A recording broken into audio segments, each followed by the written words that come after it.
Advice and information from the experts. This is Ask the Expert. Here's Rob Carnie. It can happen to anybody at any time of the year. It happens during this time of year in the cold when you're warming up your car and it's not locked. Car theft. And these days, fraud is coming into play with car thefts. And here to discuss that, it's Greg Marcyniuk at Heritage Insurance in Moose Jaw. Greg, this is trending in the wrong direction. That's correct, Rob. These thieves are getting a lot more smarter. One of the things that they're doing now, they're reinventing these stolen vehicles, and that's where these thieves go out. They put in a new VIN on the front dash and then sell to unsuspecting customers, and it's increasing all the time. Another continuing trend includes rising electronic auto theft across the country as more vehicles are getting fancier. They have the technology like push-button starts, and high-end SUVs continue to be the stolen product for export. Now, how can a consumer protect themselves? There's a couple ways. First of all, Carfax allows you to check VINs to ensure the vehicle history jives to compare with the electronic records and hard copies, and make sure that that hard copy has not been manipulated whatsoever. Also, you can go online to the Canadian Police Information Center's website. Allows consumers to look at VINs to see if the vehicle is on file as stolen.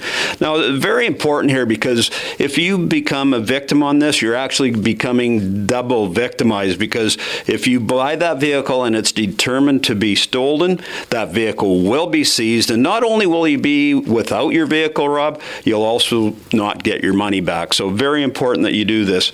Another trend that is on high-end SUVs continue to be stolen again, as I said earlier, for exports. In Saskatchewan, a lot of people get their vehicles stolen, as you had said earlier, with their cars in there. People go for joyride, but most people with these high-end vehicles, they are being exported or stripped down for parts and then sold.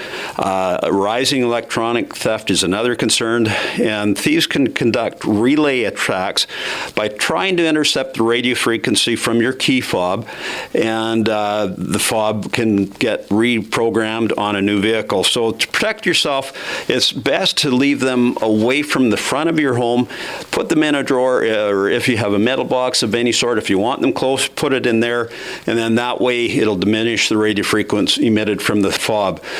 Another electronic method that they're starting to use, and we're seeing it a lot more, is what they call relay attacks, and it's through an OBD port. This involves actually where the person breaks in to your car and the onboard diagnostic system port and reprogram a key fob on the vehicle. As far as the number one stolen vehicles in the last year, it was 2018 Ford F-150, 250, 350, 450 series. The number two was a Honda CR-V series, 2018. It's an SUV. The number three was a Chevrolet GMC Silverado Sierra 1525 3500. And the year of that was 2005. That's a pickup. A Dodge Ram 15, 2500, 3500 series. The 2019 was the number one pickup. And number five is the Lexus RX 50 and RX 350, 2019. And that's an SUV. So if you have these vehicles, just to really keep a close eye on. Yeah, I think you probably just sparked some people saying, oh, I've got one of those. What do they do next? Just, I would say, as I'd said earlier, make sure that you have the keys away, make sure you lock your vehicles up properly, or park them in the garage. Okay. And this information in detail is on the website. That's correct, at heritageinsurance.ca, or you can call us here at 1-800-667-7640. This has been Ask the Expert, your source for expert advice and information.